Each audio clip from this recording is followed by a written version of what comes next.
well, it's constructive cynicism. I'm going to be talking about low percent Pogaxe, which is incredibly cursed.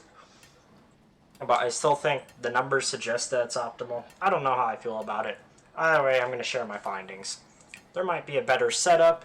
There might be different numbers depending on different setups, etc., etc. But based on my findings, it appears like it could be optimal. Anyways, let's get started. So, Glimback is either on the left or the right. And if the Glimback is on the same side as you, they block you from being able to get through here, right? So I'll try to show an example here really quickly if RNG is favorable.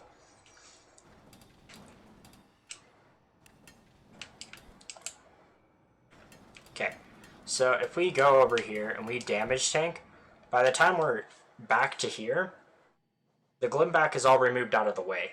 Not to mention the freeze frames and everything.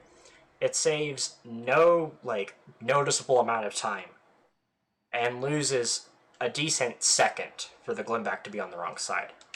And you can't actually make it around in time. Because if you try going around, it's a lot of walking without dash, and you end up being too slow. What this means is that if the Glimback is on the same side as you, there's time loss, right? And so the way we can make Pogaxe lose less time to fail is if we exit right on the Pogaxe side, Glimback's here, we go for Pogaxe, we fail, the Glimback's over here now, and we can go up. The Glimback has only moved like this far away. We need the Glimback to be like right here before we could even go up before, like if we were waiting.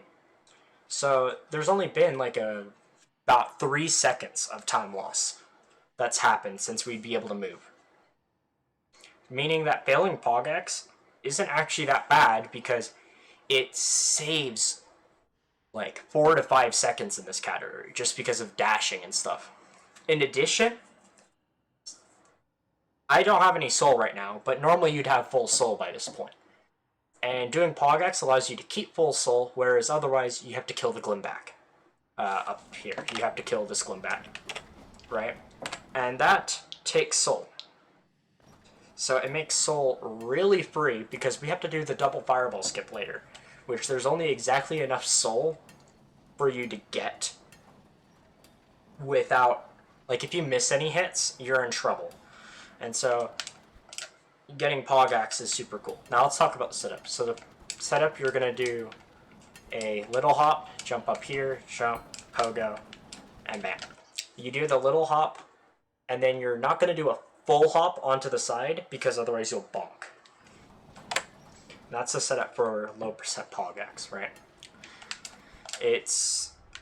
I haven't done enough testing. I don't know for sure. Like, that's just RNG. The axe was too low. There's nothing I could do. But I haven't done enough testing to know how much of failure is because I jumped too high or bonked the ceiling, or if it's on my part that I did something wrong, and how much of it's just RNG. For now, I'm getting it about 50% of the time.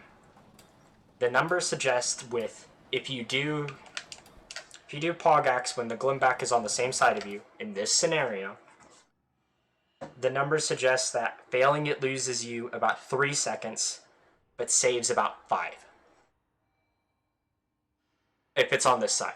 If it's on the other side, failing it loses you about 4 seconds, and saves you only about 4. And so the numbers suggest that it is optimal to try and go for it. I really don't know how I feel totally about it. Like, maybe I mistimed things or something, but you lose about a second waiting for that Glimback. Currently, I think I'm going to be going for it in runs. I don't think it's necessary for anything outside of, like, trying to get a world record. And that's just going to end the video here. If you find another setup for this, let me know, but that is the best setup I found.